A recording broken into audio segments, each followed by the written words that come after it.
ଆପଣ କଂଗ୍ରେସ ଦଳର ଉପନେତା ହୋଇଛନ୍ତି, କ'ଣ କହିବେ? ଆଗାମୀ କ'ଣ ସଂଗ୍ରାମ ରହିବ ଆପଣଙ୍କର? ସର୍ବପ୍ରଥମେ ଅଖିଳ ଭାରତୀୟ କଂଗ୍ରେସ କମିଟିର ସଭାପତି ଶ୍ରୀଯୁକ୍ତ ମଲ୍ଲିକାର୍ଜୁନ ଖଡ଼ଗେ, ପ୍ରିୟ ନେତା ରାହୁଲ ଗାନ୍ଧୀ, ସୋନିଆ ଗାନ୍ଧୀ, ପ୍ରଦେଶ କଂଗ୍ରେସ କମିଟିର ପୂର୍ବତନ ସଭାପତି ଶରଦ ପଟ୍ଟନାୟକ, ଓଡ଼ିଶାର ପ୍ରଭାରୀ ଅଜୟ କୁମାର, ତତ୍ସଙ୍ଗେ ସଙ୍ଗେ ରାଜ୍ୟର ସମସ୍ତ କଂଗ୍ରେସ ବରିଷ୍ଠ ପଦାଧିକାରୀ ତଥା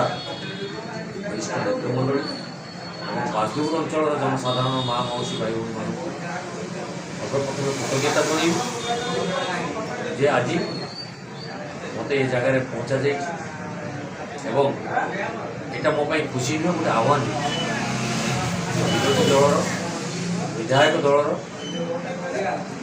ଜଣେ ଉପନେତା ହିସାବରେ ରାଜ୍ୟବାସୀଙ୍କର ହିତ ସାଧନ, ବିଶେଷ କରି ମୋ ଅଞ୍ଚଳର ଯେଉଁ ସମସ୍ୟା ରହିଛି ତାର କେମିତି ସମାଧାନ ବାହାରିବ, ବିଭିନ୍ନ ସମସ୍ୟାକୁ ନେଇ ଗଢ଼ି ଉଠୁଥିବା ଯେଉଁ ପଦକ୍ଷେପ ନେବା ପାଇଁ ସର୍ବପ୍ରଥମେ ଆଗେ ପଦକ୍ଷେପ ନେବି ଏବଂ ବିଧାନସଭାରେ ସେ ପ୍ରସଙ୍ଗ ଉପସ୍ଥାପନ କରି ଏ ଅଞ୍ଚଳର ବିକାଶ ତଥା ଓଡ଼ିଶାର କିପରି ବିକାଶ ହେବ ସେଥିପ୍ରତି